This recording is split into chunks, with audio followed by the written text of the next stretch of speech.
Good morning. It is Friday, August the 20th. I'm Shane Seeley and this is the CBC Morning Report. Our top story this morning, voting in the presidential race of the Democratic Labour Party begins today. The DLP members will vote for a leader today and tomorrow. The incumbent Verla de Pisa is being challenged by Guy Hewitt. Now, the race was analyzed last night by several noted political commentators right here on CBC TV8, with regional political strategist Hartley Henry contending that the timing of the presidential election will only harm the Democratic Labour Party. And therefore, it will put the party, to my mind, in a weaker position come next Monday morning than it is right now.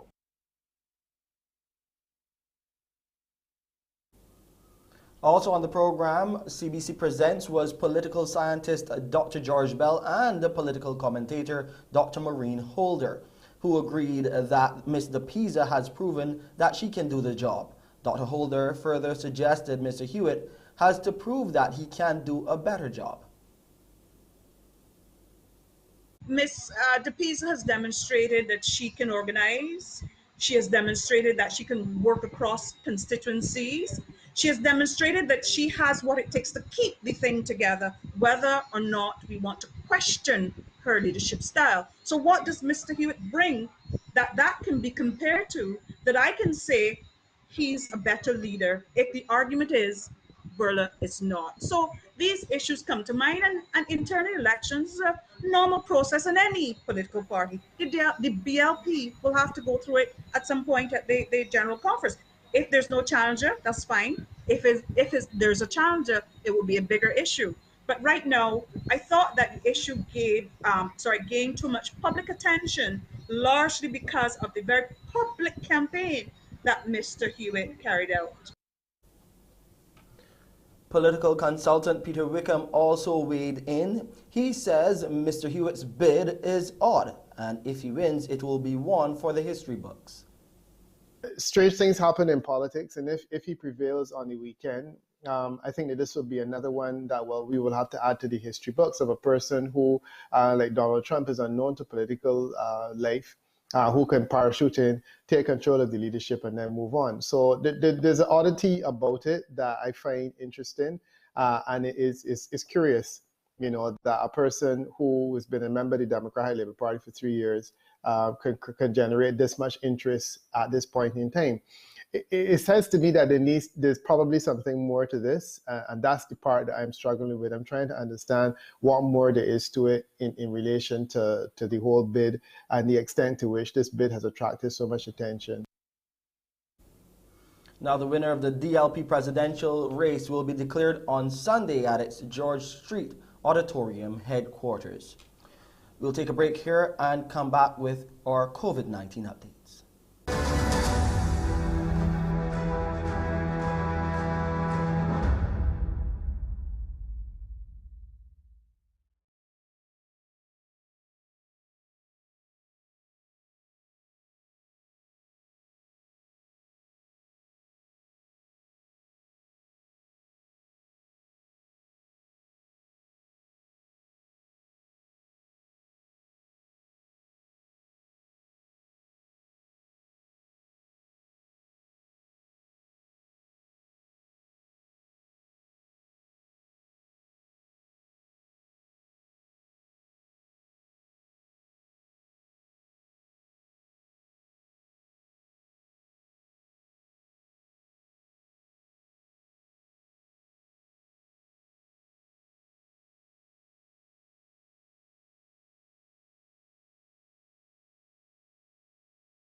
As the Pfizer COVID-19 vaccine rollout begins here on the island, the Barbados Association of Medical Practitioners has outlined sections of the population that should now be given priority vaccination. The Vice President, Dr. Adana Grandison, gave BAMP's recommendations to the Morning Report. what we recommend certainly would be for the Pfizer vaccine not only to be disseminated for children, especially children who may have chronic illnesses. So we know that we have a population of children out there that may have, for instance, chronic kidney disease, any genetic illnesses that essentially predisposes them and causes them to be a bit more immune suppressed. So we want to make sure that they are covered first. We also want to give the choice to healthcare workers who may have been a little hesitant before with some of the other vaccines to also take part certainly in getting the Pfizer vaccine. And not to forget our elderly persons who may not have benefited from the initial AstraZeneca rollout or even the Sinopharm rollout. We also want to give them the opportunity. Certainly persons within the university setting. As you have seen, the University of the West Indies has actually started a vaccine drive with Pfizer over the past few days. And I think that that is something that, we should be very proud of. The BAMP VP is also confident in the level of protection provided by the Pfizer's vaccine in the face of the Delta variant, which has been detected here in Barbados. Recently is that the overall efficacy of the Pfizer vaccine, especially in the space of the Delta variant, has dropped from about 94-96% down to about 82%. However, that efficacy is still holding in terms of when we compare persons, even if they do get in, and that is in terms of infection, those numbers I just quoted. However, if you're looking at persons who have been vaccinated with Pfizer, in terms of their outcome to present to hospital or their outcome to go on to having very severe presentation of COVID-19 disease, we have seen that this year has actually held true, and there isn't a significant drop-off. So we're still happy in terms of the Pfizer vaccine and what it potentially has to offer in terms of even if you should contract the infection in terms of the virus, it does not necessarily manifest in symptomatic disease, which can lead to hospitalization and death. And I think that's a very, very critical point to make. The Pfizer vaccine will be available to members of the general public ages 18 and over from today. The national vaccination campaign reached scores of Barbadians yesterday as UWI students and staff turned out in their numbers to receive the first dose of the Pfizer vaccine. Our Aaliyah Briggs visited the KFL campus where the vaccination drive got underway. The rollout of the high-in-demand Pfizer-BioNTech vaccine commenced today at the University of the West Indies KFL campus, where students and staff were the first to receive the dose. Hundreds braved the unpredictable weather to receive the COVID-19 vaccine. Co-coordinator of the National Vaccination Campaign, Dr. Elizabeth Ferdinand, says she is pleased with the turnout. I was only expecting maybe less than 100, but we have at least 350 to 400 outside there. So the rollout is going well. People really want it, and they have responded well to the offer of the vaccine.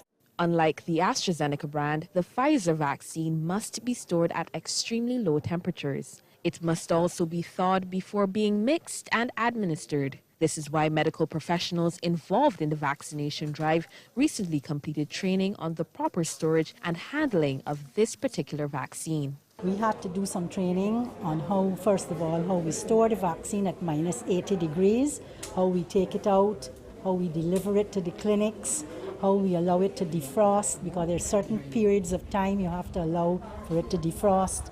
And then you have to mix it with certain dilutant that comes with the vaccine, and that was what the training was all about. Barbadians will now be able to choose between the Pfizer and the Sinopharm vaccines. Dr. Ferdinand is urging the public to book their appointments online. All of those who want Sinopharm, who want Pfizer, please, the app is going to be open today. Go on it, register, and come and get your first dose at least of either Pfizer or Sinopharm. Aaliyah Briggs, CBC News. 15 people, 7 males and 8 females, are the most recent to be diagnosed with COVID-19 here in Barbados. The Best Dos Santos Public Health Laboratory conducted 1,364 tests on Wednesday, and there are now 137 people in isolation. Barbados has recorded 4,609 confirmed cases of COVID-19 since March last year, of which the death toll from the virus is 48. As a part of the national vaccination program for COVID-19, 101,370 first doses of the vaccine have been administered, while 87,710 people, or 32.4% of the population, have received second doses and are fully vaccinated. Let's go over to New Zealand now, where the first community case of COVID-19 in 6 months has multiplied to 21 over a day. The surge has been confirmed as the Delta variant, and the country is beginning a snap lockdown to stamp out the virus. COVID-19's re-emergence in New Zealand means the streets are empty again. The government ordered a nationwide lockdown following the discovery of the Delta strain in the largest city, Auckland. The Prime Minister Jacinda Ardern says testing shows that it was brought into New Zealand from Australia.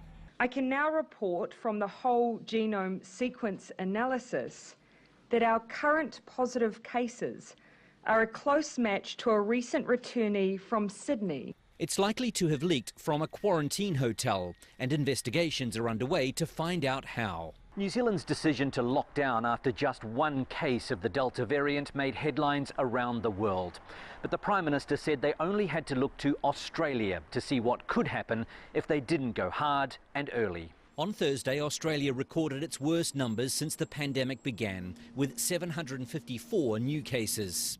Most are in the state of New South Wales, where the government opted for a slower, softer lockdown to try to contain the latest outbreak. When its first case emerged on June the 16th, it took 10 days for the state to introduce restrictions. I appreciate what we're going through is difficult, but every state in Australia will have to come to terms with the fact that when you get to a certain level of vaccination and start opening up, Delta will creep in. Australia and New Zealand are among the slowest in the developed world to vaccinate their people. New Zealand is trying to speed up the process and has decided to make the Pfizer vaccine available for 12 to 15-year-olds. This is not a decision we have taken lightly. Many of us are parents ourselves and take this duty of making decisions about other people's children extremely seriously. But it is safe, and it's the right thing to do. New Zealand, which still only has a handful of cases, is now in a race to try to contain the new outbreak while vaccinating as many people as possible. A lot to consider when we look at what is happening across the world with the Delta variant and the spread of COVID-19. And we are considering what will be happening here as well. Let's go over to Pearson now to hear what he has coming for you on the Friday edition of Mornin Barbados.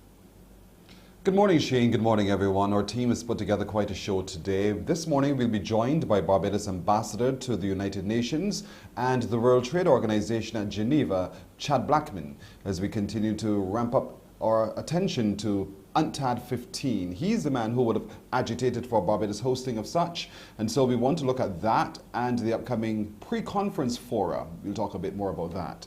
There is a project on in Barbados to transform coconut waste into biogas. What an exciting endeavor. The gentleman behind that project will join us to talk more about it. And this morning we'll get to meet two more of our nationally recognized and distinguished teachers to tell their story and for us to celebrate with them. That's just a bit of what we'll be doing right here on Morning Barbados when you join me in about 16 minutes. It's back to you, Shane. Thank you, Pearson. We'll have an update for you on the new president of the National Union of Public Workers and some big news for residents of the North.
Kimberly Agard, get familiar with that name. She is the new president of the National Union of Public Workers. Ms. Agard and her team won a clean sweep. There was a low turnout to the polls yesterday. Joining Ms. Agard on the NUPW executive are Charles Bostic as the first vice president, John Paris as the second vice president, O'Brien Smith, the third VP, Pamela Humphrey, general treasurer, and Roy Greenidge, he is the deputy general treasurer. The Morning Report is getting the latest update on plans to improve the water supply for residents in the north of the island. Word of this as the Barbados Water Authority is moving full steam ahead with desalination plants for St. Lucie. Chairman Stefan Roberts says the focus for the BWA is addressing problem areas like St. Lucie. We are mainly concentrating, Shane, on the areas that are having water issues. Yes, we are always considering the quality of water around Barbados as a whole, but we are concentrating on the areas like Shop Hill, St. Joseph, all of those areas that are St. Lucie, all of those areas that are having water issues. Those are our main concern right now. People living in St. Lucie would have seen us starting road works in the Colleton and Clinkets area. We are getting ready to install some desalination plants in Colleton and Clinkets that will then produce more water for the people of St. Lucie. We know that they've been having lots of challenges, and it is Barbados Water Authority and the government's mandate to see that they get better water and more water. You know, like I traverse all the problem areas on weekends, and I can tell you, no matter how much water we deliver with all the trucks we buy, the argument all the time is they want to see water coming out their taps. So we are working seriously to do that, and understandably so. The BWA chairman has also been commenting on the completion and success of the Highway 1 project, which has been in a state of disrepair for some time. He says this is an example of how the authority will be conducting its major projects going forward. Highway 1 now was a super project because we put water mains on both sides of that road, so that would save any issues going forward in the future, where a lot of Barbadians are angry about the constant digging up of roads. So Highway 1 would be an example of where in the future we won't have to be doing that much digging if there's a problem on one side, because we have backup water mains on the other side. Relief for victims of that powerful earthquake and tropical storm began flowing more quickly into Haiti yesterday. However, the Caribbean nation's entrenched poverty, insecurity, and lack of basic infrastructure were still presenting huge challenges to getting food and urgent medical care to all of those who need it. This is the as yet little known centre of Haiti's disaster zone. 2 hours from the city that captured attention following Saturday's earthquake, things are worse. We drove through 10 kilometres of countryside in which most of the houses were simply destroyed. We stopped when we saw this building in the village of Florent. It housed the community's hospital, church and school for 53 years. On Saturday, in a heartbeat, it was gone. Now we're trying to at least find a tent to help the kids back to school so they don't miss the year. The Florent district chief says 98% of the houses here went down too. Judith was washing clothes, just like when we met her, when her house collapsed behind her. I saw the earth moving and we started running. There were 2 people inside. Fortunately, they managed to get out. Now she and her family of 9 are homeless, just like most of the community here. Some lives have been lost too. Ramon and Sylvain's son was out in the fields with his dad when he was killed by a landslide, set off by the quake. I feel terrible. Every time I'm taking care of the animals, I think of him, because he enjoyed doing that. Yesterday would have been his 14th birthday. They showed us a photo of him, and abruptly, it caused an outpouring of grief.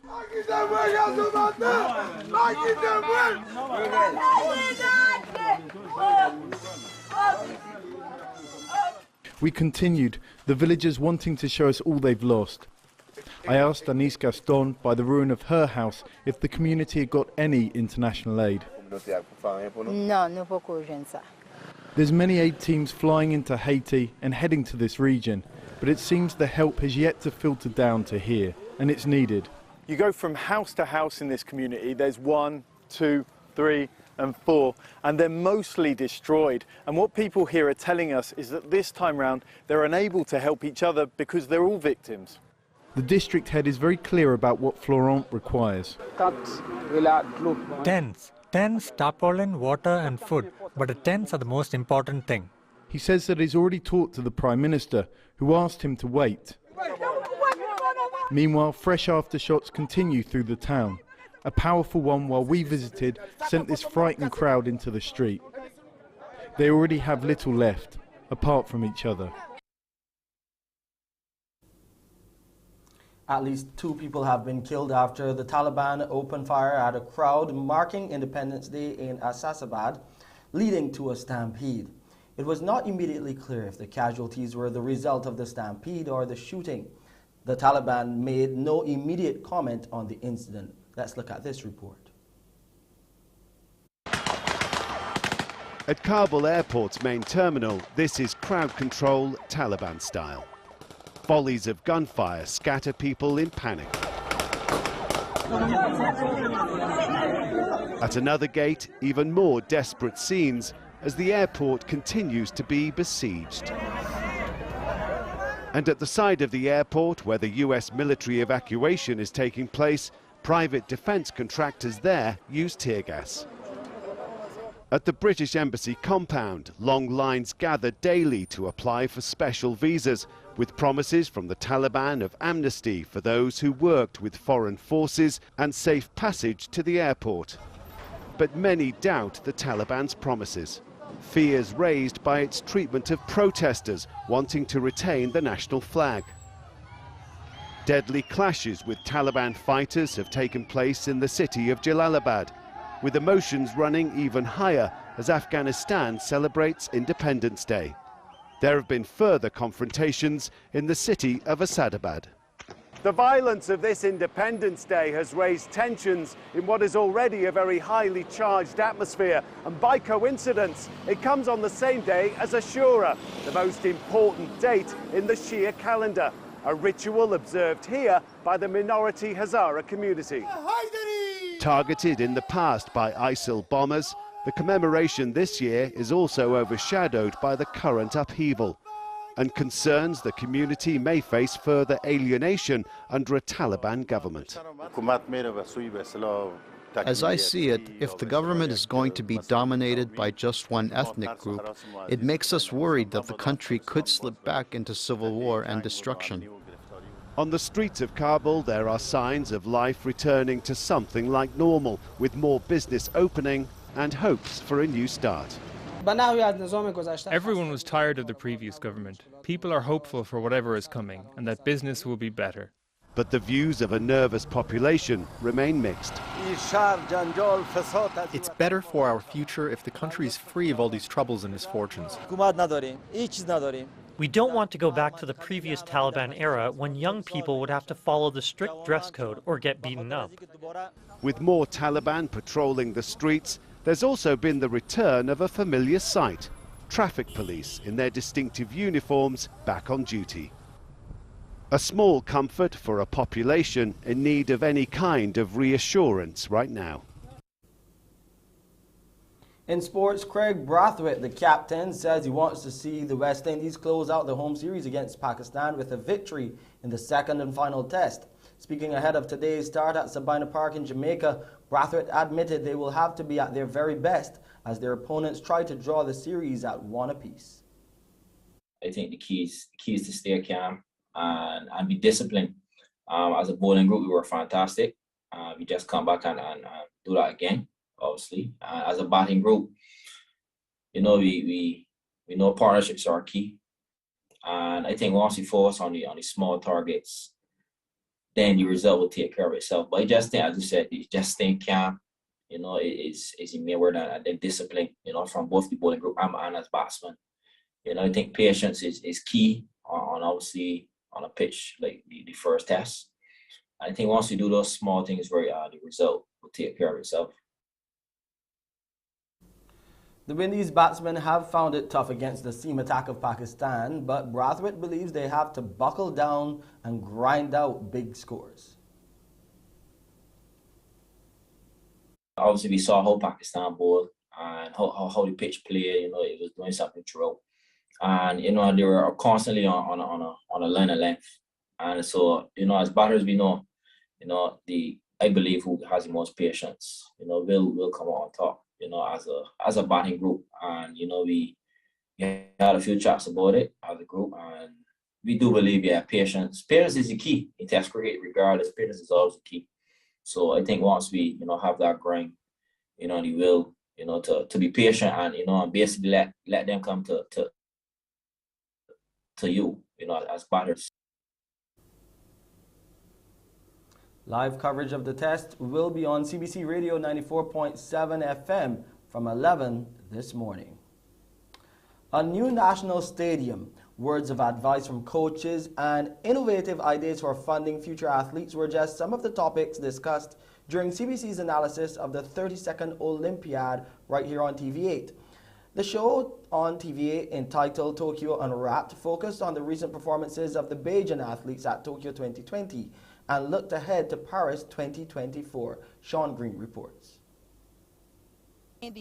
Whether it was live in the studio, via media, or through video messages, all the athletes shared their recent experiences in Tokyo. It was also great to see some advice coming from some coaches and Olympians who competed at events in the past, such as Nicky Nichols, Leah Martindale, and Gabriel Burnett. One of the main guests in the studio was Minister of Sports, Youth and Community Empowerment, the Honorable Dwight Sutherland, and he wasted little time in praising the athletes. These young athletes, they have made us proud as a government, and we wish there were more. But at the end of the day, we are thankful that the aid of these athletes, they have put Barbados on the map, and they're true global citizens. And that's what sports development is about, providing opportunity for the young men and women to become true global citizens, and indeed to have careers in sports. We heard Leah Martindale earlier, who's now a coach. And we see the whole development coming through. Thanks again to her coaches, her family, the government, and also the BOA. We will continue to invest in our elite athletes and our emerging athletes as well. But we need to spot some more of them from an early age within our primary schools. Concerning the update with the National Stadium, the minister added that plans are still in place for a new facility. We invested recently in a Mondo track. Reason being because the current national stadium, we have entered into an MOU with the Chinese government to build a spanking new national stadium. They have looked at a time frame. We have reviewed the time frame, and we are looking at a best case scenario, 2.5 to 3 years. COVID-19 came and threw everything through the window. Chinese government had to divert their funds to address the COVID-19 pandemic at home and abroad. But that did not stop us. We bought the track, and I can report to the track and field fraternity. The track is in the port presently, and we are currently looking at the facility where we can install this track easily within the next 2 months so that our athletes can prepare. Vice President of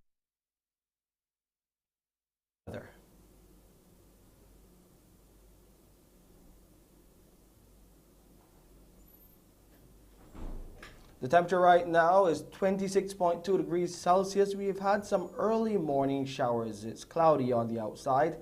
It's feeling a little warmer, feeling like 30 degrees Celsius already, with the relative humidity right up there to 93%.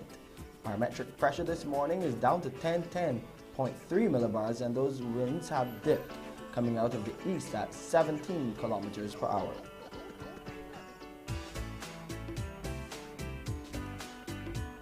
There will be a low tide this morning at 29 minutes to 9.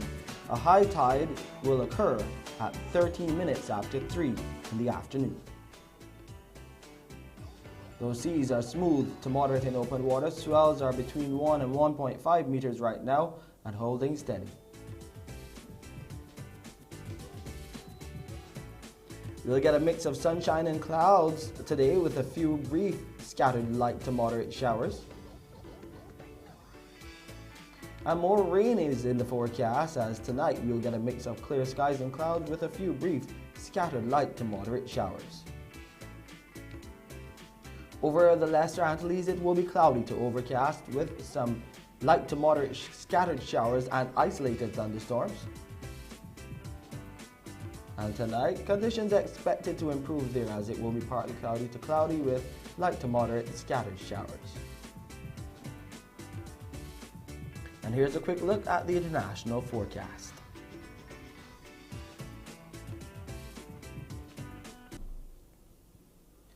And that's it for this edition of the CBC Morning Report. I'm Shane Seeley. Morning Barbados starts now. Wake up, wake up, wake up, wake up. Barbados, get up. Good morning. Good morning, Barbados. Good morning. Good morning to you. Good morning. Morning, morning, morning.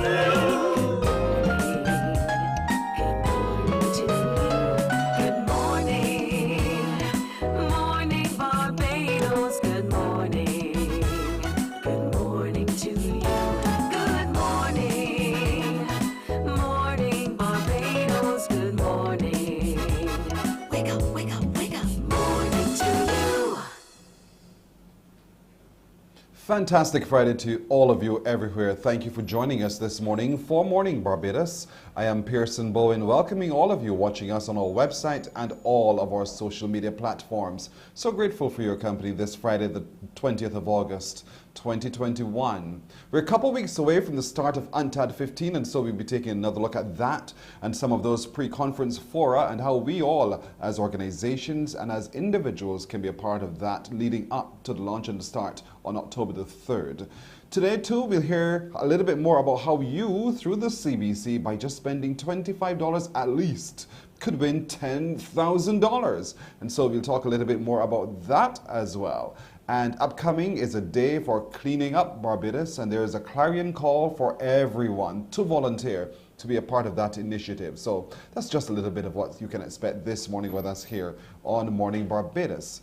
But let's get cracking this morning in celebrating the excellence of our teachers. You know, over the past few weeks, we've been talking a lot about how they have been recognized nationally for the work that they're doing. And so two more of our national distinguished teachers join us in Nikita Prescott Johnson and Trudy Harris. Good morning, both of you. Good morning. Hi. Good morning. Hi.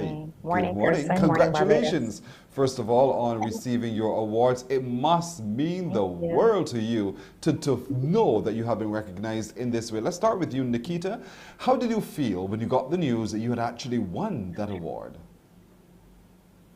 Well, I was very surprised, and I was honored to know that I was chosen for such an award. You're a teacher at the Ellerton Primary School. What level do you teach at? At present, well, ending this term, which has just finished, I would have taught nursery, but I normally teach in the infant department. Mm-hmm. So you're part of the formative stages of our little ones. You're the ones who mold them from almost plasticine into well, productive human beings. Yes, in nursery and infants, we set the foundation for everything else that follows. Absolutely. And so their other recipient is Trudy Harris. Trudy, you're with what school and what areas do you teach? Hi, I teach at Charles F. Broome Special Unit. So I teach students with special needs and a range of ages. I tend to teach the older ones, so between 10 and 12. Wow, now yours is uniquely different because normally we coming through the traditional school system, those who are able to do the mathematics and everything, that's fine, all well and good, but then there are other children in our society who need special attention, and that's where you come in. Why that area is your focus? Why is that? Well, I think I was placed there by God. It is not where I directly said I wanted to be, but I think I am fulfilling my calling. I don't mean to sound corny, but teaching special ed has made me a much better person. How so? It's taught me to be more appreciative It's taught me to be more aware, to be inclusive in terms of my language, my attitude, things that society needs as a whole. And you're so right on that score. Do you know how you were nominated in the first place to be a part of this initiative? By a former colleague, I found out after, and a very good friend. And I think the most fulfilling part of it was to know that joining the ranks of persons that I really look up to and persons that played a critical part in my development as a teacher so far, in terms of persons who have won in the past. Right. Nikita, what about you? Do you know who nominated you and how many people will have nominated you to be a part of the final so you could be assessed? I am not quite sure. I know one of my colleagues did nominate me, but I'm not sure about how many overall. So the day that the news came, Nikita, and you were told that you were one of those who has been successful to be recognized as a national distinguished teacher, talk to me about the moment you found out. Well, it was actually quite shocking, as I would have said just now. I did know I was nominated, but I honestly did not expect that I would have been selected as one of 10 national distinguished teachers. What do you think we do not understand about teachers of nursery and at the infant level? I think a lot of times when we look at school, we normally think of it as adding and subtracting and that sort of work. But in nursery, it's more play and more activity-based and like skills. So a lot of times it's seen as you're not doing anything. But really and truly, a whole lot is being done in these different activities to help build the foundation for our children as they go forward. Do you have any regrets? Pardon me? Do you have any regrets?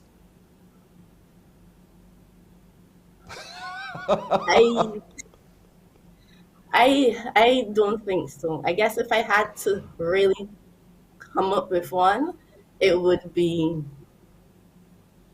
not having enough time, which is nothing I can really do anything about. Yes, but I've enjoyed it. It wasn't something that I originally thought of going into, but the Lord placed me there and I've enjoyed it from beginning to this moment. What about you, Trudy? What would you say, Trudy, has been one of the most memorable moments as a teacher of special needs? I would say, like Nikita said, it's not just about academics.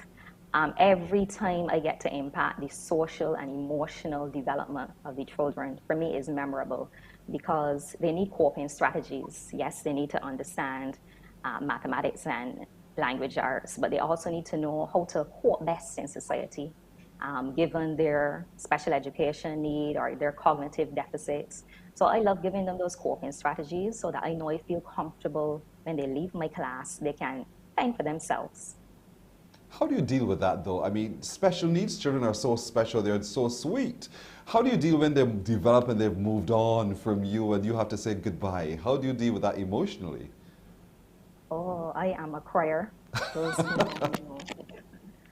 So it is hard, but I love when they come back. About 2 years ago, I had a student, he came and he wanted a letter of reference because he was applying for a job, and I felt so good doing that for him. And I got him to come to the school and collect it so he could meet my current students. I love when I see them move on and be able to handle themselves. I love it that you feel that passionate about it as well. And so every day, this is what you face. And so we've had this pandemic that has changed the delivery of teaching at your political levels as well. You know, to be able to mold those young minds, Nikita, and to have them hands-on and face-to-face would have been so vital. Via the screen is far more challenging. And then for you, Trudy, as well, those with special needs who need actual hands-on experience as well. How did either of you ladies manage it through all of this so far? Starting with you, Nikita. It was a lot of work and it was very stressful and sometimes hectic. But when you love what you do and when you're all about the children, you just find a way to get through it. And in my case, it meant taking my house and turning it into a classroom. So my entire living room was a classroom, background and everything. All the charts were up, constantly in conversation with parents and trying to make sure that even though I wasn't physically in contact with my children, someone was there to assist them and to allow them to still have some level of interaction as if they were at school with me. And then truly yours, because they're special needs, they require a different kind of personal interaction. How was it for you during the online teaching? It was extremely challenging, I must say. I depended on my colleagues who were a little more tech savvy to give me the tutorials I needed, but it was a learning experience. And for that, it was a good thing because as a teacher and facilitating the learning of others, it's good to be put in that seat where you yourself have to learn. Some students benefited because they enjoyed having their personal space. Some of them were already very tech savvy. And those who were not, they did the same thing I do in the classroom. We work together until we find out the best way it can work for you, and then we move from there. Have you ever felt, Trudy, the need to teach another set of children rather than just special needs? Some persons have approached me about that, but I believe being a teacher of students with special needs makes you a better teacher. So if it does happen that I do teach another set of students mainstream, I think I am more than equipped to handle it, but special ed is where my love is. Did you hear what she said? It makes her a better teacher. What do you say? I honestly believe that teaching in special ed as well as teaching in those younger years, it makes you hone your skill, and it makes you better. It does make you better for working with any age group that is given to you. Wow. So I agree with her totally. Look at those big cheeks, both of you, smiling brilliantly this Friday morning. And we are smiling with you because we're so immensely proud of you being recognized nationally as a distinguished teacher. You've invested your whole life based upon your stories thus far, and certainly want to commend you on all that you've been able to do in our education system, and we want to celebrate with you this morning. So congratulations, both of you. Nikita Prescott Johnson, who is a teacher at the Ellerton Primary, and Trudy Harris, who teaches at the Charles F. Broome Special Needs Unit. Congratulations, ladies, and all the best going forward. Thank you. You're very welcome. Thank you so much for joining us. It's now 14 minutes to go to the hour. No, let's make that 16 minutes to go to the hour of 7 o'clock. We're coming back after this. Morning, morning, morning. Good morning. Good morning to you.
Morning, morning. Good morning.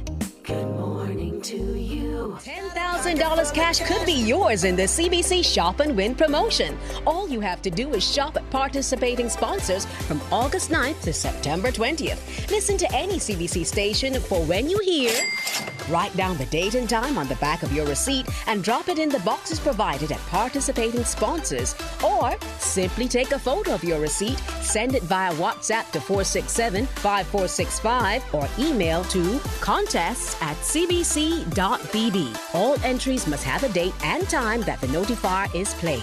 Get your entries in early and get a chance to be a weekly winner. Don't miss out on this chance to win $10,000 in the CBC Shop and Win promotion. For details on participating sponsors, visit our Facebook page at CBC Barbados. Get shopping now. Promotion ends September 20th. Well, as Kimberly just said, don't miss out on this chance to win $10,000. And it is very exciting indeed. People are already out and about doing their shopping and getting a chance to win. And so to talk a little bit more about how we can all win in this big Shop and Win promotion here at the CBC is our marketing specialist in Nicole Collins. Good morning to you, Nicole. Good morning, Pearson. How are you? I'm great. It's Friday. How are you doing? I'm great. Good. Now, I see you're sitting outside. Talk to me about the weather for just a moment. Well, it's a bit rainy in my neck of the woods. Okay, good. Yes. Good, good. So it's a beautiful morning. I love rainy mornings. You Definitely. know me. You know this. Yes. So, Nick, girl, people are getting a chance by engaging with the stations of the CBC to win $10,000. What a prize, eh? Definitely. I could do with $10,000 right now. Who can? Definitely could. Yes. Yeah, so we have our Shop and Win promotion. The promotion would have started on August 9th and it runs until September 20th. And as the promo says, all you have to do is simply spend $25 or more at any of our participating sponsors and keep your receipt. You must keep your receipt. That's one. You must listen to the CBC stations of choice, and those stations are 94.7 FM, the best 24/7, 98.1 The One, Q100.7 FM, and of course CBC TV8. Now you're listening for a sound effect which says it's time to shop and ring, and you hear that bell. And once you hear that bell, you note the time that you heard it, the date that you heard it. You write that on the back of your receipt, and you can drop it in at a participating sponsor, and the box is provided there. You can drop it in at CBC. The box, there's a box provided there as well. Or to make it really, really convenient, just sit in your home, sit in your bed, sit in your car, wherever you are. You can take a picture of your receipt back and front, because remember, we will need to validate that the receipt that you sent is indeed from a participating sponsor. So we'll need to see the front of the receipt and also the back of the receipt, which has on all of the information that you're supposed to affix to that, the back of the receipt: name, contact number, date and time you heard this special sound effect, and you send it to via WhatsApp 467-5465, or you can email contest, and as I heard one of my radio colleagues say, test plural. It's yes. Contest with an S at the end at cbc.bb. Now, whenever you send a WhatsApp or an email, you will receive a response indicating that your entry has been received and has gone forward to the prize. And of course, what makes it even better that over the next 6 weeks there'll be weekly prizes. So it's good not to hold. Don't wait until the last minute. Drop in your receipts now. If you have them, listen, tune in, and drop in, because who knows, you could win a weekly prize. And although you win a weekly prize, you still go back in for the grand prize of $10,000. All right. So, folks, you got to keep listening, because at any time in any given day, that sound effect will roll. We will say the time, we will say the date, and we will remind you to note your name and your contact details at the back of your receipt. And if you're going back to any of those participating stores, you drop it in. And if you're not going back because you can't make it back, then you take that picture of the front and back and either send it by WhatsApp, or you can send it by email to us, of course. And the critical thing here, Nicole, is to shop several times. The more entries you have in, the greater your opportunity to actually have your entry pulled to win those $10,000. Definitely, person. We've had a lot of persons have been shopping at the sponsors already and getting in, making sure that they get in their entries.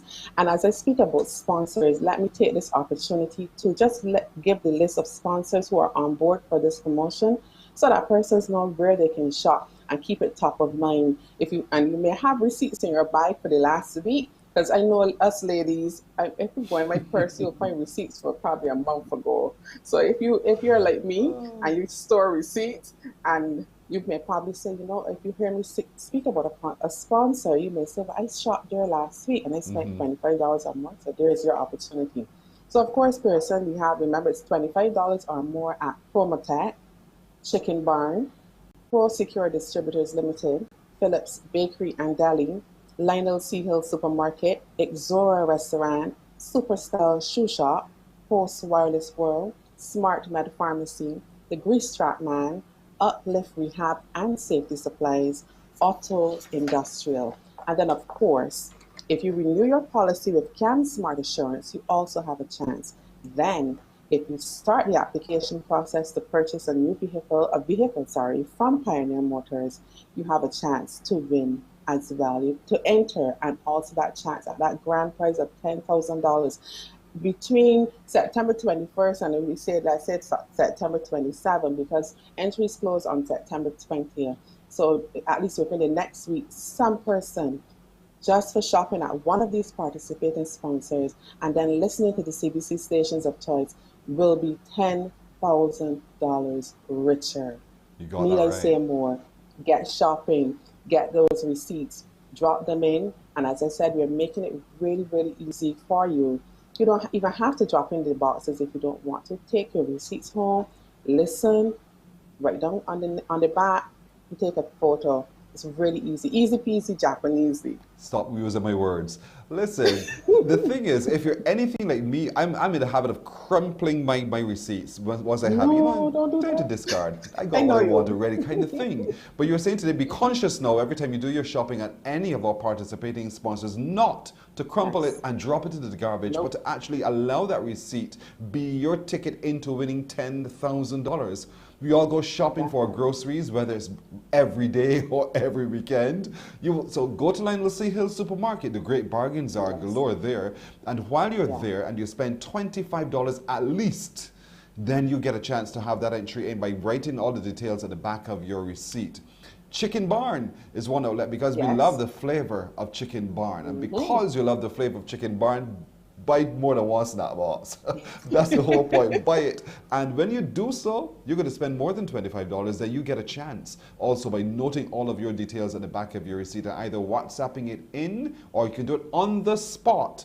Because sometimes when we take it away to think we're going to get back, time gets away from us. Do it on the spot. Walk with a pen, as I always do, and fill in the information, or borrow it from one of the workers there, a pen, and fill in all the information and drop it in the box at the same time, so that you do not forget to have that chance. Now, all of that is just a simple Simon made the payment for you to win $10,000. This is fantastic. Yes, definitely. And there are some persons I know that will have work a strategy. They will listen at home, note down their times, and then they'll go and shop, right? So we all have our own strategy as to how they're going to do it. I've had a gentleman, he's called me twice this week.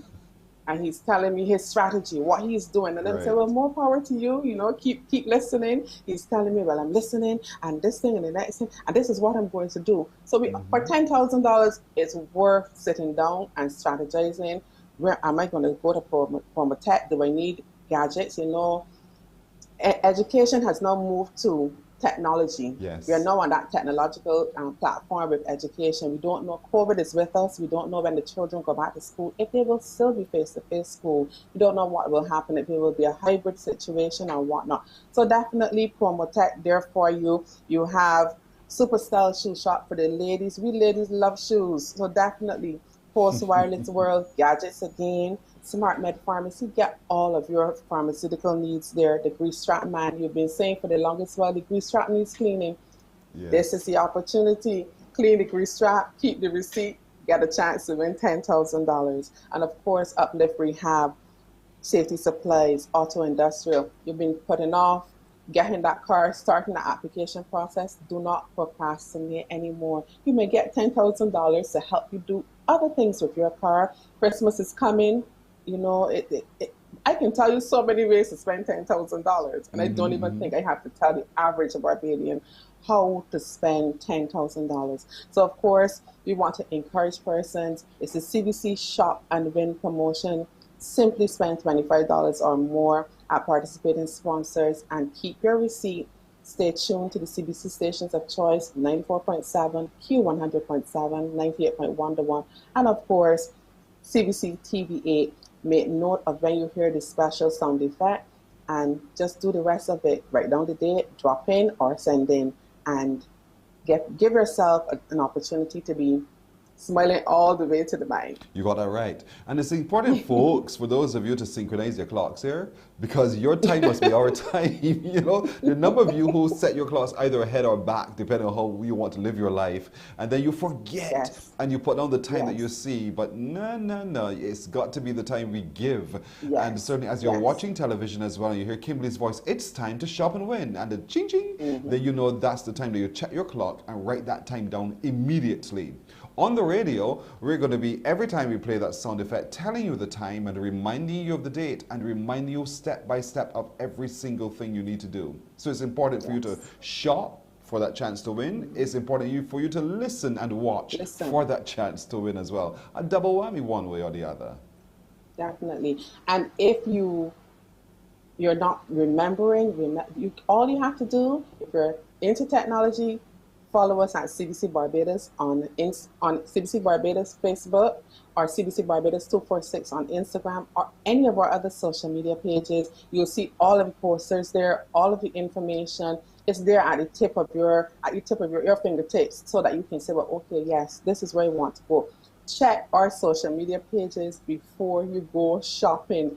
Plan your shopping according to who's partnering with us, just so that you can get that chance at that $10,000 person. You got that right. So once again, remind folks of those participating sponsors. Definitely. So we have Promotech, Chicken Barn, Pro Secure Distributors Limited, Phillips Bakery and Deli, Lionel Sea Supermarket, Exora Restaurant, Superstyle Shoe Shop, Post Wireless World, Smart Med Pharmacy, The Grease Strap Man, Uplift Rehab and Safety Supplies, Auto Industrial, renew a policy at Cam Smart Assurance, or start the application process to purchase a vehicle from Pioneer Motors. Send your emails to contest, plural, that's with an S at the end, to contest@cbc.bb, WhatsApp to 467-5465, or of course, the other convenient option, dropping at any of the participating sponsors. So let's get cracking, everybody. You have until the 20th of September to do so. And remember, as Nicole would have told you, there are opportunities for you to win weekly prizes as well. Just out of curiosity, when is the first weekly prize coming? Well, we did the draw, so some lucky persons should be getting a phone call soon. Stay tuned to our pages, you'll see what they won. All right, that's fantastic. Thanks a lot for joining us, our marketing specialist, Nicole Collins, on this wet Friday morning. Thanks, Nicole. Have a great one. So Morning Barbados will continue right after this. $10,000 cash could be yours in the CBC Shop and Win promotion.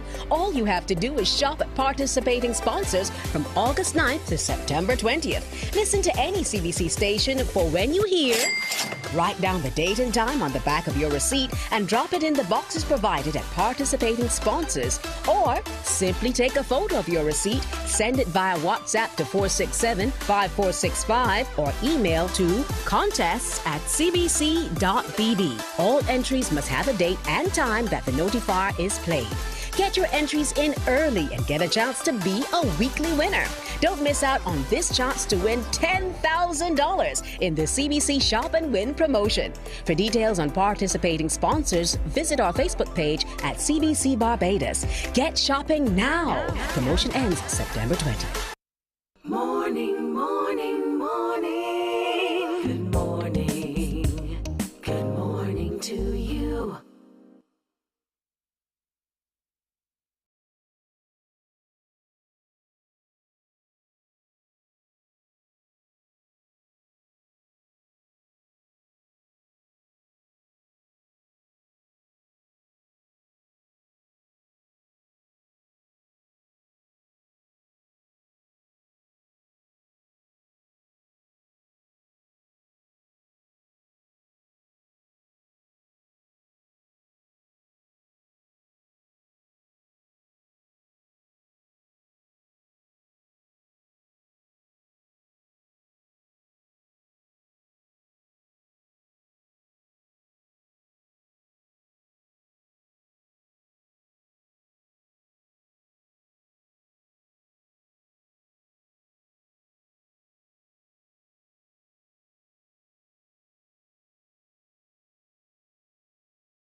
morning, morning. Good morning.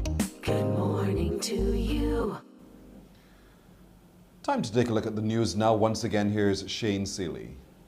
Thank you, Pearson. And looking at your 7 a.m. headline news, we start with this story from the Democratic Labour Party, and they will begin voting for a new president today, with DLP members going to the polls to cast their ballots today and tomorrow.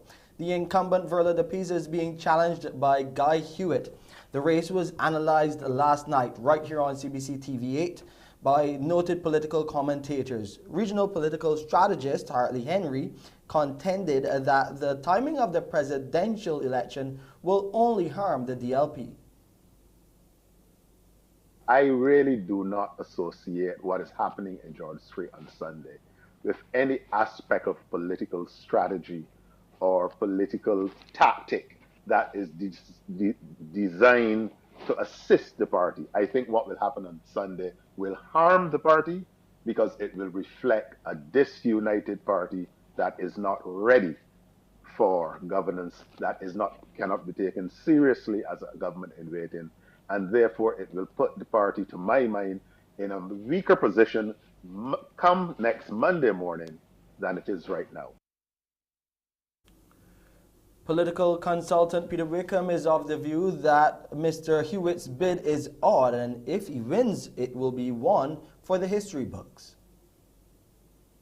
Strange things happen in politics, and if he prevails on the weekend, I think that this will be another one that we will have to add to the history books of a person who, like Donald Trump, is unknown to political life, who can parachute in, take control of the leadership, and then move on. So there's an oddity about it that I find interesting, and it is curious, you know, that a person who has been a member of the Democratic Labour Party for 3 years can generate this much interest at this point in time. It says to me that there's probably something more to this, and that's the part that I'm struggling with. I'm trying to understand what more there is to it in relation to the whole bid and the extent to which this bid has attracted so much attention.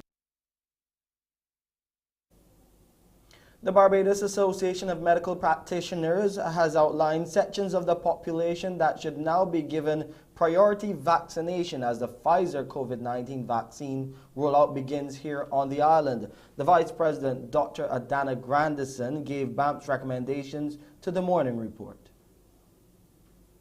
What we recommend certainly would be for the Pfizer vaccine not only to be disseminated for children, especially children who may have chronic illnesses. So we know that we have a population of children out there that may have, for instance, chronic kidney disease, any genetic illnesses that essentially predisposes them and causes them to be a bit more immune suppressed.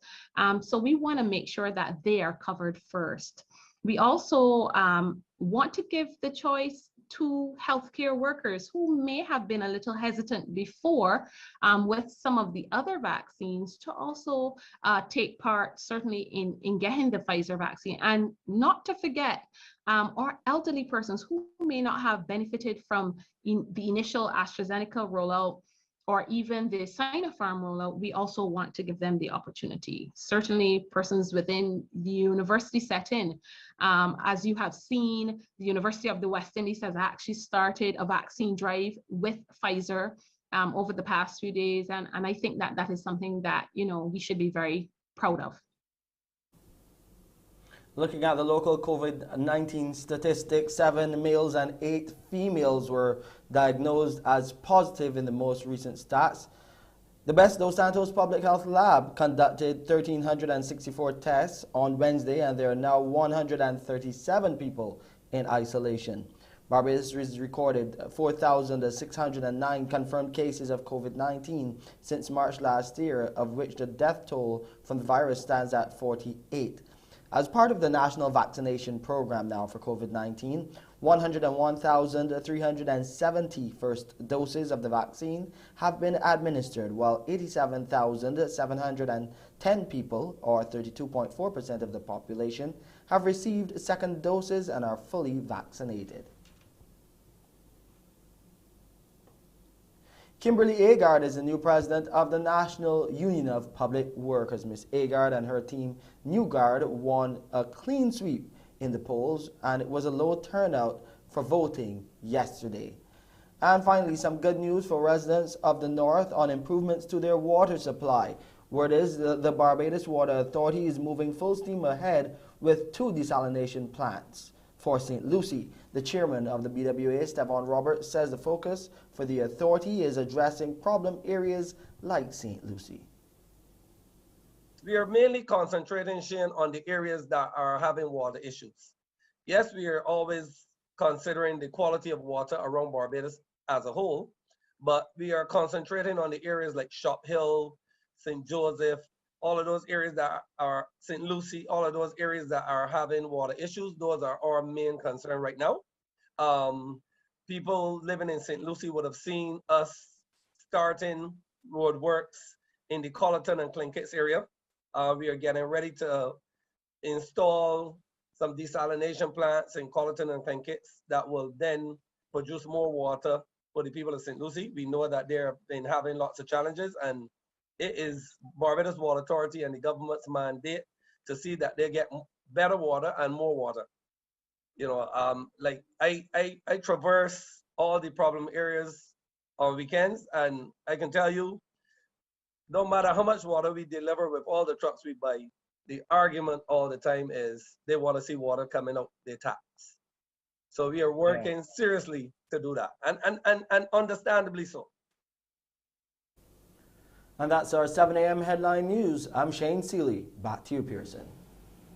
Shane, thank you. Our time is 8 minutes after 7. A break, and when we come back, Crumb's question of the day. Morning, morning, morning. Good morning. Good morning to you.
Morning, morning, morning. Good morning. Good morning to you. Time for you to win now by calling me on 228-5562 or 228-5563. Those are the numbers to call right now, because here comes today's Crumb's question of the day. 228-5562 or 228-5563. When you call, listen to your telephone. Do not listen to your television. So just only listen to the telephone, 228-5562 or 228-5563. Here's the question. It is, what is Crumb's Instagram handle? What is Crumb's Instagram handle? I can hear some of your reaction already, folks. What is Crumb's Instagram handle? 228-5562 or 228-5563. What is Crumb's Instagram handle? A chance for you to win with Crumbs. There is a Crumbs bakery very near to you, and as we told you yesterday, there's a new one coming soon to 6 Roads in St. Philip. But I want you now today to tell me by calling me on 228-5562 or 228-5563, what is Crumb's Instagram handle. Good morning to you. Hello. Hey, good morning. How are you? I'm well. How are you doing? Not bad. Oh, very good to hear. Where are you watching from? Lower Bernese. Lower Bernese, I recognize the voice. What's your answer, sir? Crispy chicken BG. What's my question? What was my question?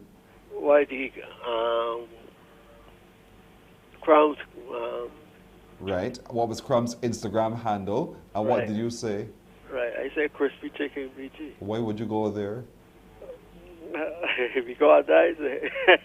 Because that's not it. That's what I'm trying to tell you. That's not it, sir. But That's thanks for not watching, it. of course, and thanks for trying as well, Mr. Right there across the road from us. 228-5562 or 228-5563. The question still stands. What is Crumb's Instagram handle? Do you know? 228-5562 or 228-5563. Mr. Lower Bernie did not know. So do you know? 228-5562. Call us quickly if you don't have a lot of time. Or 228-5563 to answer the question. What is Crumb's Instagram handle? Good morning. Hello. Good morning to you, person. Good morning to you, ma'am. What's your first name? Michelle. Hello, Michelle. Good to meet you. Where are you watching us from? Beckelsville. Where is that? Really? Behind the geriatric hospital? Oh, is it Beckles Road? Or is it Beckles Hill? Hill Road. No, Hill Road is the same thing. Yes. All right, Beckles Hill, down the road here. All right, fair enough. What's your answer? Crumbs Bakery, BDS. You sure? Yes, I'm sure. What makes you so certain? IG boss. You got that right. You're quite the IG boss indeed at Crumbs Bakery BDS. Yes. You're absolutely right. Stay right there on the phone, all right, Maureen? And we'll take some other information from you because you're correct in answering it, saying Crumbs Bakery BDS as the Instagram handle for Crumbs Bakery. So you've won today. So someone will take some more information from you. That's it for today's Crumbs Bakery question of the day. We're back with more after this break. Morning, morning, morning. Good morning. Good morning to you.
Morning, morning, morning. Good morning. Good morning to you. We're approaching 15 minutes after the hour of 7 o'clock here on Morning Barbados. From inequality and vulnerability to prosperity for all, that's the theme for UNTAD 15, which gets going from October the 3rd. But leading up to that, there are a number of fora. And so this morning, we're happy to meet with Barbados Ambassador to the United Nations and the World Trade Organization in Geneva, His Excellency Chad Blackman, who's been at the forefront of leading this charge. Good morning to you, Ambassador. Good morning, Pearson. How are you? I'm doing well. How do you do? I'm well. I'm well. We are just weeks away from the start of this global conference. Now, you were the man who represented Barbados in agitating for us to host it. What a feat. Yes, I also must say it wasn't just only me. Of course, I played a very significant role, but it was ably led by the efforts of Prime Minister Motley and Minister Walker, and also at the time, Minister Simmons, and also the mission in Geneva. But more importantly for us, it's a very important time. There's no doubt that the world that we live in has really changed over the last year and a half. And what's even more important is that we had put in the bid for UNCTAD 15 even before there was a pandemic, in circumstances where the world was going through a very difficult period in terms of the inequalities that you spoke about in the theme and the vulnerabilities. And even more so now, in the advent of COVID-19, the conference that we are going to be hosting, of course, virtually, given the circumstance, is going to play a very significant role in reshaping all of the issues in the world relative to trade and development. So it's really a very important moment globally, and for Barbados to be at the forefront of this really signals to the global community that Barbados is ready to take on a very significant role in ensuring that how do we come out of the pandemic stronger, more resilient. A lot of the fractures have been caused based on size, you know, big me, little you, and therefore there's this inequality in distribution as well. And so leading up to the upcoming conference from October the 3rd to the 7th, there are a number of fora that will begin to look closely at some of those issues to begin to fix those fractures. Can you walk through with me some of those fora? Absolutely. So for example, you're going to have the one of the fora focusing on gender. Very, very important, particularly when you look at circumstances where how do you ensure that women across the world, for example, have a very strong role in shaping perspective.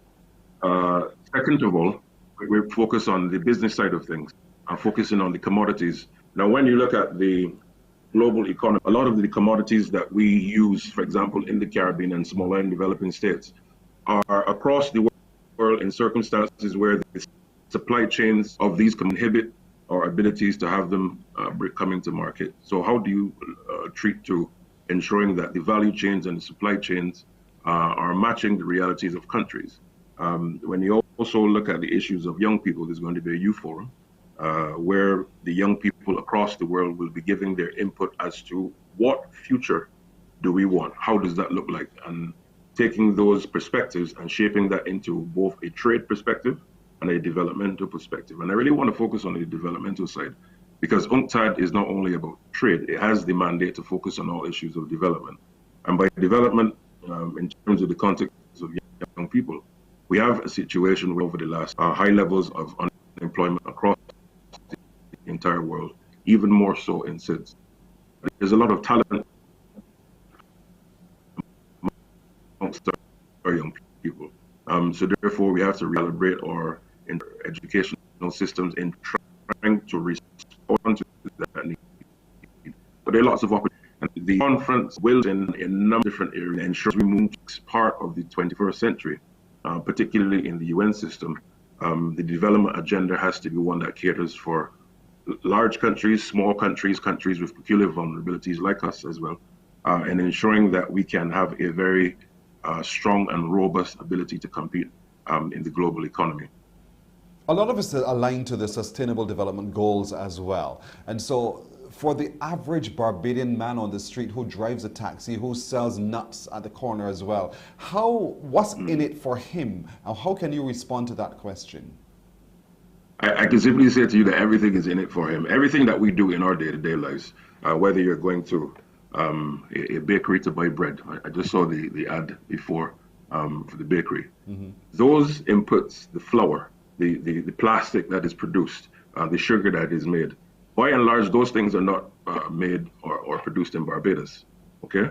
And what happens in terms of trade across the world, whether it be the commodities that I spoke about, the shipping has gone up, the cost has gone up. So therefore, for example, when you go to pay for an item, there are other factors happening across the world that is causing your circumstance to potentially change in one way or the other. Mm-hmm. Therefore, when you look at the entire multilateral trading system and development system, coming back to what I was saying before, every citizen's day-to-day life is affected at the international level. And therefore, this conference, which is the first international conference, incidentally, since the entire pandemic has started at the UN level, will look to see where we are in the world, look at the vulnerabilities of each country, for example, Barbados and the smaller and developing states, landlocked countries, and trying to address a lot of the bottlenecks, the gaps, the inequalities that we have. So to give you a very real sense, Barbados is a small country geographically. We have a population of roughly 300,000 people, and we've done pretty well. But on that basis, when you look at the World Bank classification, we are classified as middle income or high income countries, depending on the matrix. As a result of that, if we are confronted with a natural disaster, as we were a couple of weeks ago, and seeing all across the region, we are precluded from international concessional finance in circumstances where many larger countries with more resources, when you go on the basis of the GDP divided by their population, they can have access to finance where we can. This conference is calling, therefore, at least from the development perspective from countries, that there has to be a different matrix for developing countries, especially SIDS. Certainly in our position, speaking in our national capacity, for us to relook how do countries respond? What are the tools at the disposal of developing countries? Because let's face it, over the last year in COVID-19, developing countries have had to borrow to be able to treat to the reality of COVID-19 for many things, supplying healthcare facilities, ensuring that people can have unemployment benefits in circumstances where sometimes, you had high levels of unemployment. You had to import the necessary equipment. Many of our developed country counterparts were able to do so from their national budgets. Now, if countries are already in a situation of high levels of debt, but they're now having to go into, as we call it, the debt kitty, as it were, how can you then produce a country that can be able to compete in circumstances where you're already saddled around your neck and high debt levels? So these are some of the things that the conference must address and will be addressing, certainly from the G77 and China perspective. These fora that will be leading up to the start of the conference, though, that will start in September, just next month, are these fora available for access by average Barbadians or by civil society groups to be a part of it? Absolutely. So you mentioned the civil society. Of course, it's the civil society forum. But broadly speaking, persons can watch the conference and the different fora. But of course, you must be accredited. It is an accreditation process, and you go to the UNCTAD 15 website, and therefore it allows for you to see how can you participate and how can you be involved according to which category you fall in. But I really want to say to all Barbadians, really and truly, we must really try to engage in this process. Even if you're not in the conference, try to watch it, because there's a lot that we can do to ensure that we, one, understand where the things are in the world, how can we shape it, and two, how can we move forward. This is a very historic moment for Barbados, and for us to be the smallest country in the world to do so in a time when this conference will forever change the next 20, 30 years of the development agenda. It therefore means that we have a seminal moment to shape and contribute. Indeed, we all have to get involved. Ambassador Blackman, we have to leave it right there, but thank you for joining. I mean, your perspective has truly clarified a lot of questions for a lot of us, and I really want to commend you on the efforts that you're doing there at the World Trade Organization and the United Nations as well there in Geneva. But we're very excited, and we're looking forward to the start of this UNTAD conference, UNTAD 15 in October, and we really want to encourage all Barbadians to pay attention and most of all be a part. Thank you for joining us, sir. Thank you very much. You're very welcome. Take a look at this as we go to break, reminding you of what UNTAD is about. Big things coming from this little space.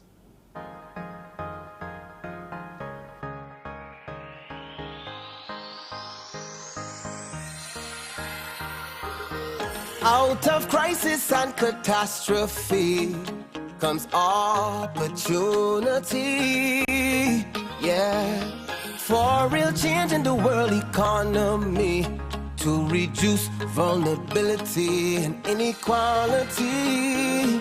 So we coming together virtually to expand opportunities for developing countries. At UNCTAD 15, resolving trade issues, youth issues and gender issues too.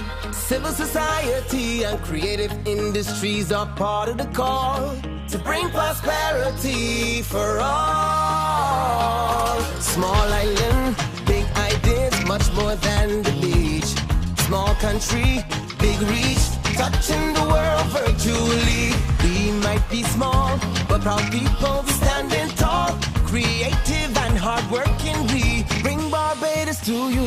If you can't come to Barbados, we bring Barbados to you. If you can't fly to Barbados, we take Barbados to you. If you can't get to Barbados, we get Barbados to you. UNCTAD, Barbados welcomes you. UNCTAD UNCTAD 15 virtual conference, 3rd to 7th October 2021, from inequality and vulnerability to prosperity for all. Morning, morning, morning. Good morning. Good morning to you.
Morning, morning. Good morning.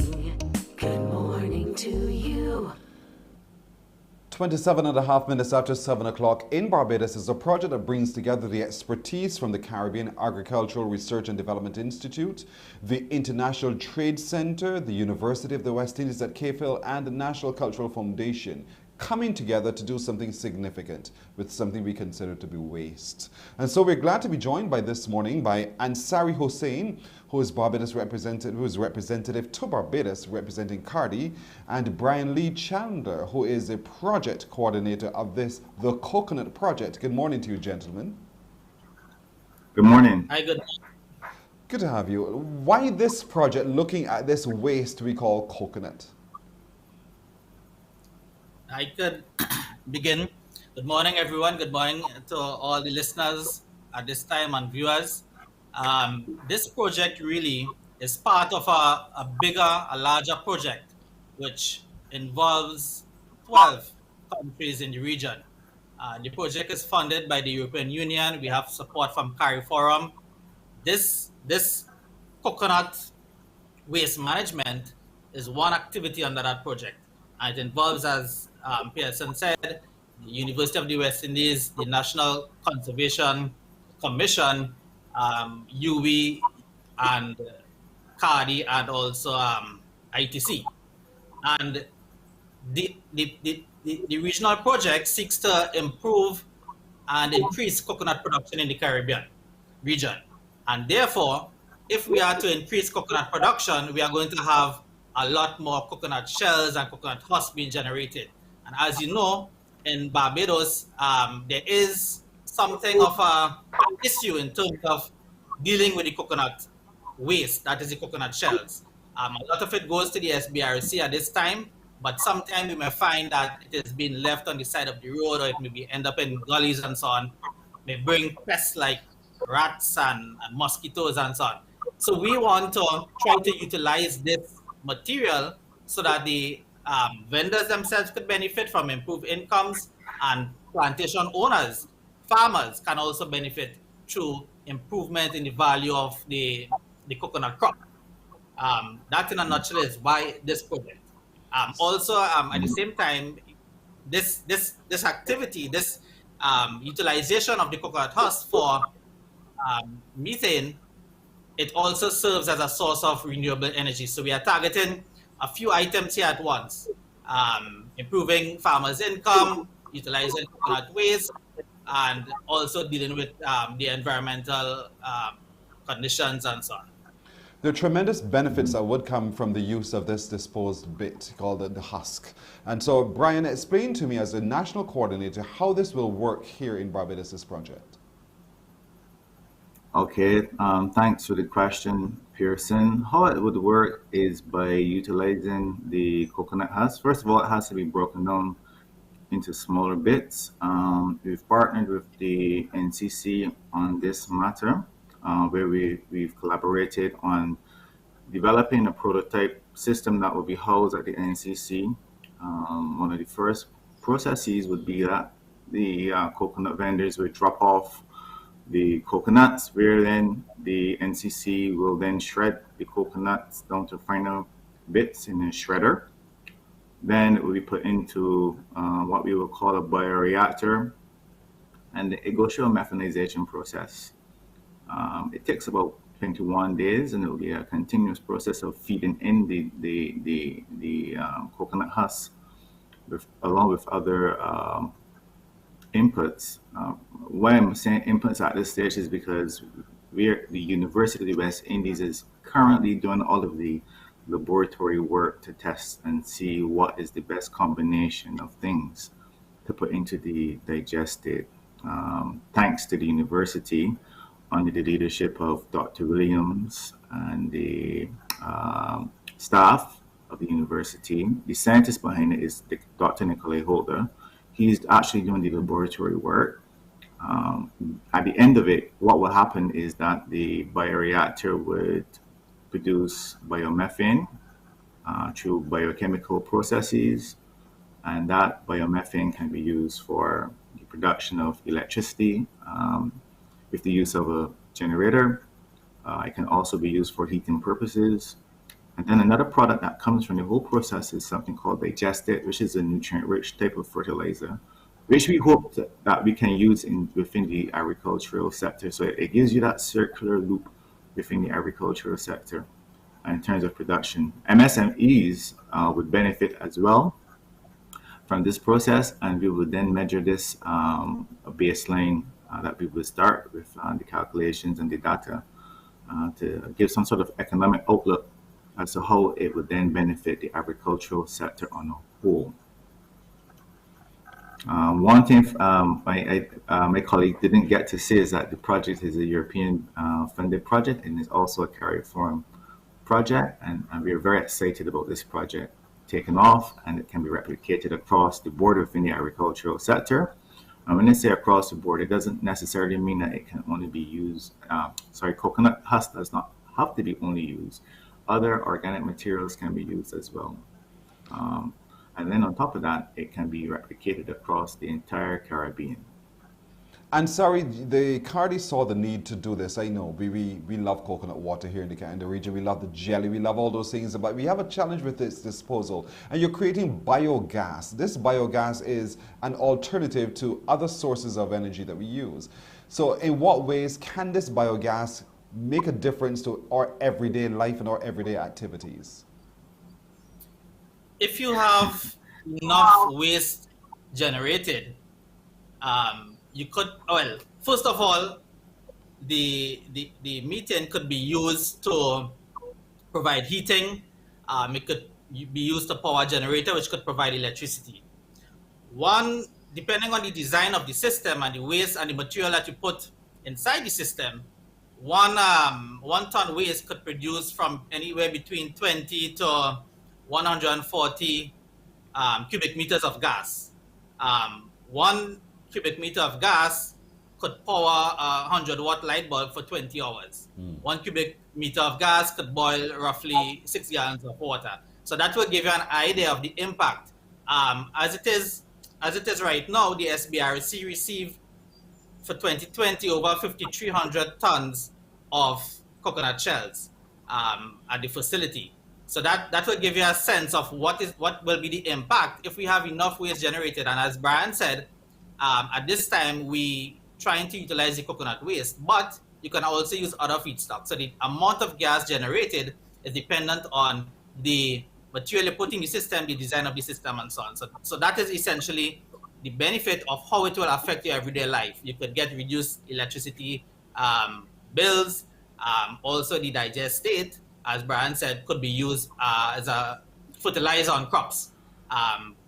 We were speaking with someone the other day, and she was telling us that she used just the coconut fiber on her was it cabbages or lettuce, and she got so much good quality crops that is comparable to the imported material. So that alone shows you that the quality of the digestate could be as good or even better. The coconut shell itself have high levels of potassium, and we all know potassium is needed for flowering and fruiting. So that gives you a sense of what is the impact: fertilizer, gas, and heating, electricity as well. It's a project. What are the timelines for the project, and what are, I know you've listed your outcomes, but what are the timelines now for this project? This project okay. Sorry, go ahead. I'm sorry, go ahead. This particular activity should finish. This is the waste disposal part of it. This should not be too long. Within a year, we'll have some results to speak about. But the regional project will finish in 2023, and we hope in that time. The whole idea is to generate agripreneurship and have private sector investment, have farmers get involved so that they could take the results of all this research work that is being conducted and run with it and start to make money and so on. That's essentially what it is.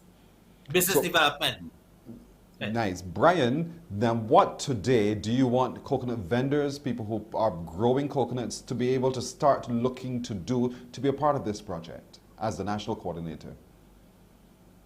Well, first of all, I would encourage them to see coconut waste as a resource and that it has value to it as well. And to get in contact with us, ITC, CARDI, or even the Ministry of Agriculture, we're all working together to make Barbados a cleaner place and to evolve the coconut industry. So it is within their best interest to connect with us so we can work together underneath the Alliance for Action process that we always have as a mantra for ourselves, working together to achieve a common goal. Alternatively, people say no man is an island. So basically working together with governments, organizations, both private and public sector, we invite everyone to connect with us and to work with us so we can achieve this overall objective, which is to revitalize the coconut industry in Barbados. Well, we're excited about the outcomes. We're going to watch this project very closely. We're excited about it as well. So Ansari Hossein, the representative to Barbados for CARDI, and Brian Lee Chandler, who is the national coordinator for this coconut project.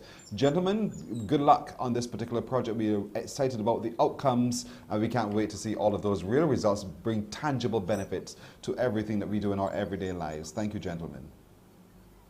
Thank you, Pearson. You're very welcome. Speaking of cleaning up, that's what we're going to look at when we come right back here on Morning Barbados. Morning, morning, morning. Good morning. Good morning to you.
Morning, morning, morning. Good morning.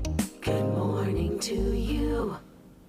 We're 19 minutes away from 8 o'clock. I want to let you know about this. The Barbados Tourism Investment Incorporated is informing you of some temporary traffic changes in the area of Halls Road and the James A. Tudor roundabout as a result of some ongoing redevelopment there of the River Project. Now, these will go into effect from today, Friday, and will end until at the 4th of September, weather permitting, of course. So those of you entering the city and exiting the city via Halls Road using the roundabout, you're advised there will be single lane traffic at the corner of Halls Road and the James A. Tudor roundabout. So single lane traffic starting today until the 4th of September at the Halls Road via the city roundabout. Now, from the 24th of August as well, you're entering the city via Tweedside Road and Harmony Hall. You will exit at the James A. Tudor roundabout. Please expect delays, exercise caution, follow the directions of those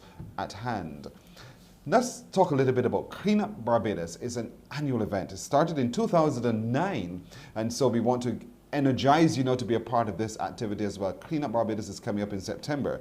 Let's talk today a little bit about that with the project manager of Clean Up Barbados, Anne Harding, and Wynne Marie Bowen, who is their public relations officer. Good morning, ladies. Good morning. Good morning, Pearson. Thank you for joining us. September coming will be Clean Up Barbados Day. It's actually on September the 18th. It's been going on since 2009. What's been the response over the years? Oh, wow, Pearson. Well, over the years, we've had over 8,000 volunteers altogether from Barbados, and we have picked up more than 315,000 pounds of materials from Barbados's beautiful landscapes. And so it's got a great result. It depends on the public. And now is the time to register. So registrations can be done now on the Future Center Trust website. If you want to find it easy, the best way is just to Google or use whatever search engine you use on the internet to look up Clean Up Barbados. And the top link will probably be a link directly to our registration form. If you have any trouble finding it, you can also go to our Facebook page, Clean Up Barbados, and nearly every post that we put on recently has a link in the text that you can click on to go straight to the registration form. So we Clean Up Barbados depends on people registering, and mostly it is groups. We do have individuals register as well, but so far we have, I think, almost 300 volunteers signed up. And it's a wonderful thing. It's a bit of hard work. Yes. You're glad you have on gloves, and you're not so sad about wearing a mask, but it's a team effort. It's a team effort, so it's a great experience. Now, Wynne Marie, we have some bad habits as Barbados. We dump things everywhere, and then we say it is a Sanitation Service Authority's responsibility to pick that up. You were saying, no. It's our responsibility as the people who live here to pick it up. Let's talk a little bit about those behaviors that we're seeking to change through this campaign as well. Yeah, like when we think about it, Barbados is our home. Then if we have a home, you don't just go ahead and dump things on the floor and leave things lying around. It's not nice. It's not, It's not healthy either. But if Barbados is our home and we're inviting people to this island has to be clean. And it has to be done by us. We can't depend on sanitation workers. Of course, they do their job, but what about us? So instead of throwing things on the floor, just hold it until you find a garbage bin and, make efforts so that when we look around Barbados, we don't just see cans and needles and trash thrown all over the floor, but instead we can see Barbados for what it really is, which is a beautiful island. You know what I mean? I agree. And we have to grow up as a people and stop being childlike in some of our practices and our behaviors. The whole question of dumping into gullies, we all know this now. By now, one would think that this is a definite no-no because it clogs our watercourses. It just destroys the environment. And so as you do this, Anne, I don't know, do you grow tired of it?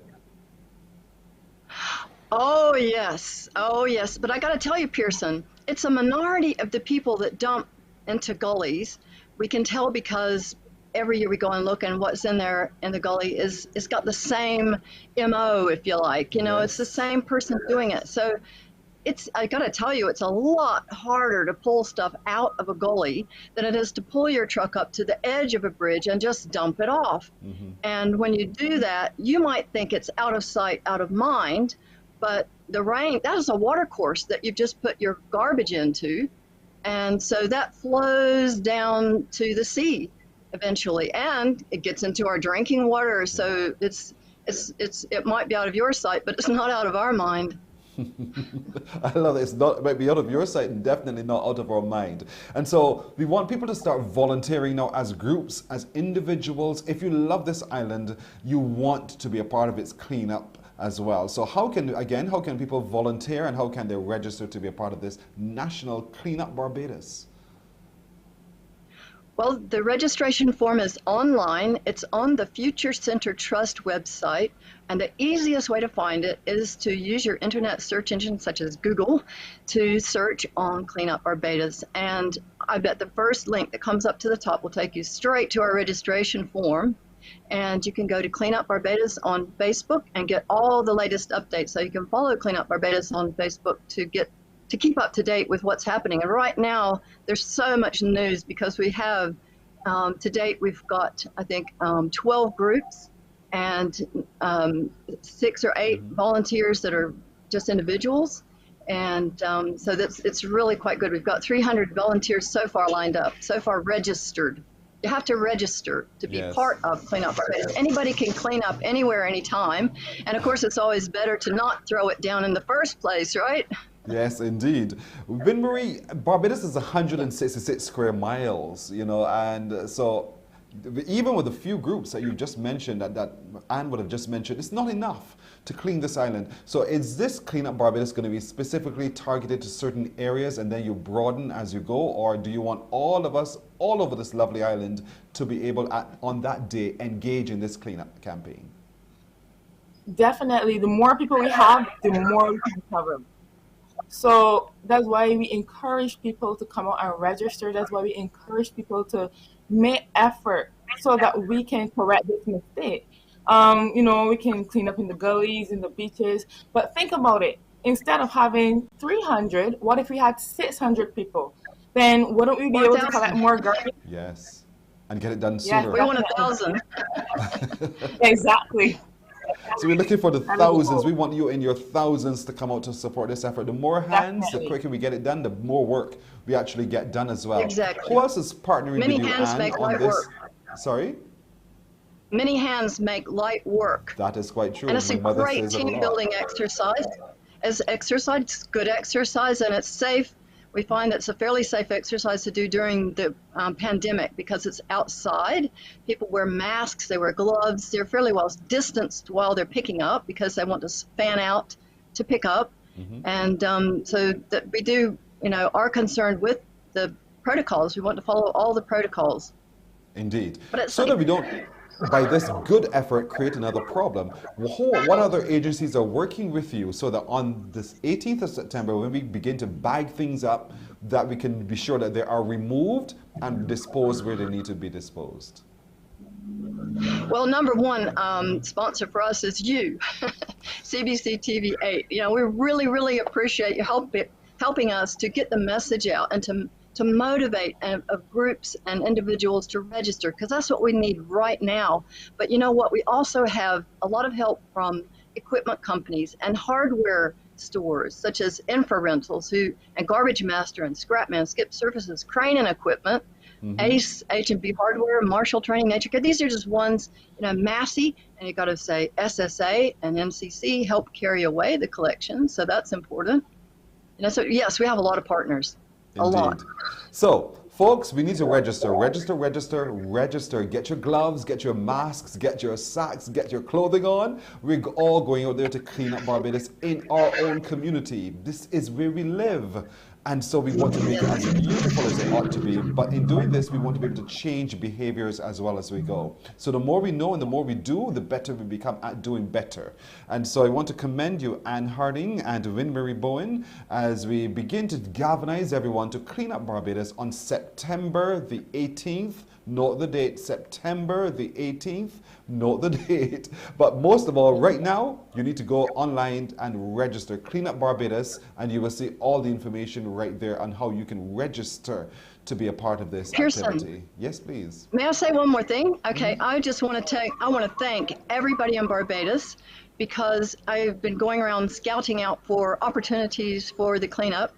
And I got to tell you, Barbados is right now the cleanest I've ever seen it. So thank you, everybody. You're welcome indeed. Thank you, ladies. We'll continue to remind folks as we get nearer and nearer and nearer to the day as well. Thank you. Thank you. You're very welcome. Thank you. All right, so having said all of that, and we know that we can create things that are absolutely beautiful, we can create this beauty we call paradise right here in Barbados. Let's move on over now to some beautiful music. We're just about 8.5 minutes to go to the hour of 8 o'clock. And one of those very young, exciting Barbadian talents is Robbie Niles. He's released a brand new song, and he joins us right now this Friday morning. Good morning to you, Robbie Niles. Mama told me never just abandon. They be coming fast, I gotta break that habit, yeah. Drinking all their lies, I'm intoxicated.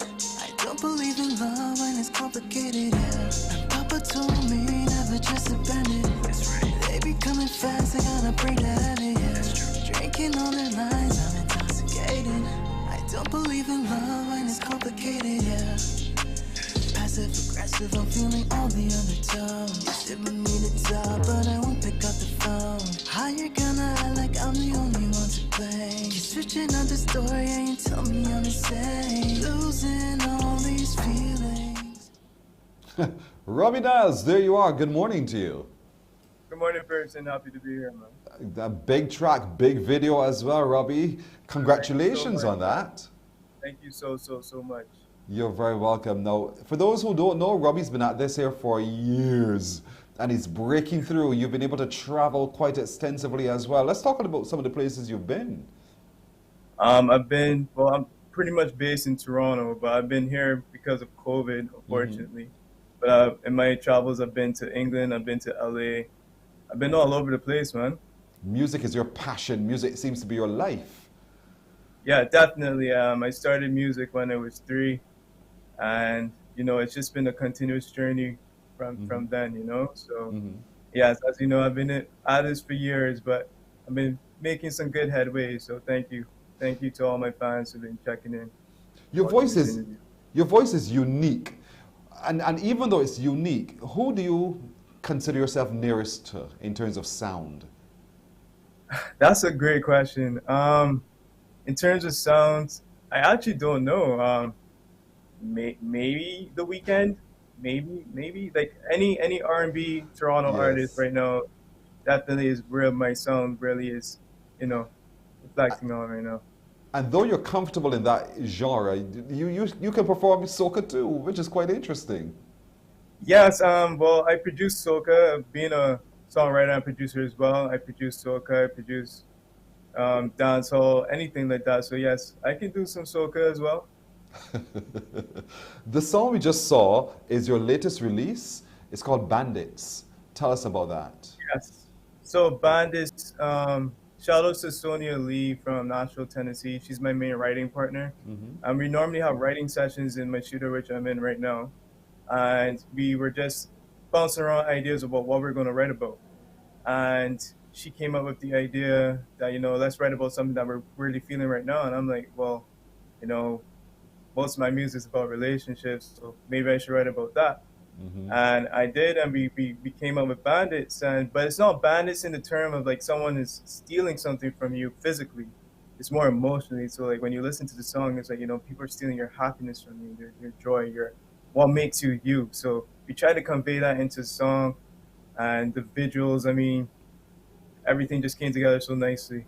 I was right then in my interpretation of what I saw, because as I saw you there all tied up in rope, I'm thinking someone is stifling you from being free enough to be able to explore, to enjoy, to live your life. And then as you go through different experiences, that's exactly what you're portraying in the video. How exciting was it to create the video though?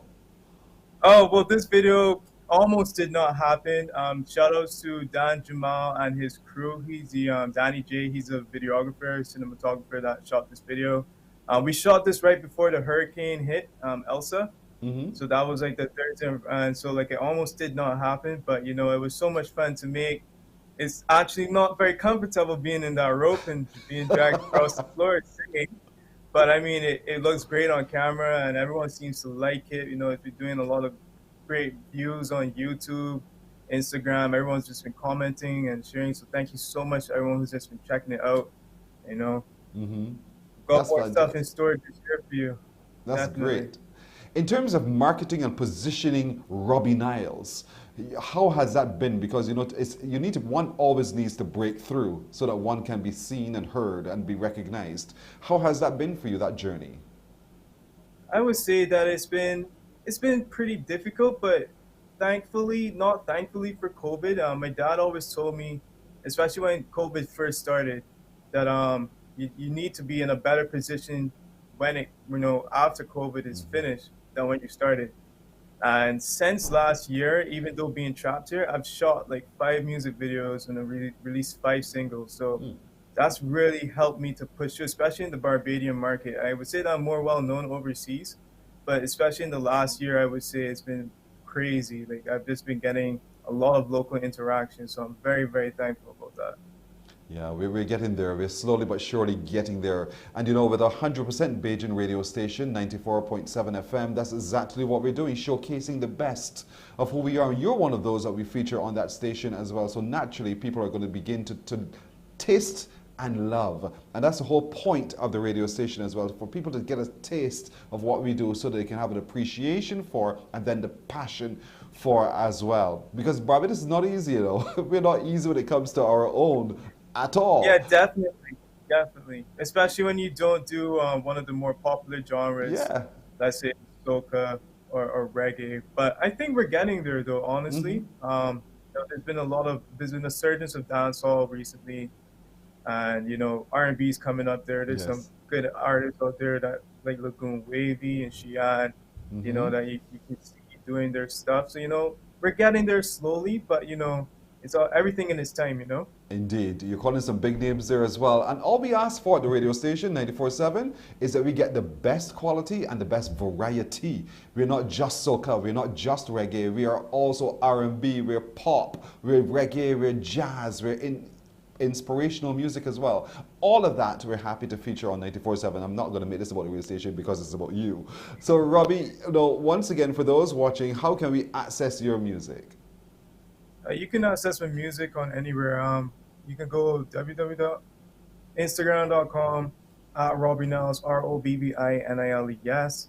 That's on Facebook, YouTube, Instagram, Twitter. If you go on Spotify, it's @RobbieNiles once again. And you know, I would say most definitely go to YouTube first, see the music videos, because every song I drop has some dope visuals to it. Go check it out, see what the vibe is, and you know. And enjoy. Be sure to you know, leave a comment, like, subscribe, you know, send me a message and I'll respond to you. Well done, Robbie Niles. Brilliant indeed. Thank you so much for joining us this morning. All the best to you going forward, Robbie. Thank you so much for having me, and thank you so much to all my fans for checking out this interview. Thank you once again, Pearson. You're very welcome. And that's it for today, everybody. I want to thank you so much for joining us today and this week. We hope you have a wonderful weekend. Catch us on Monday. Take care. Bye-bye.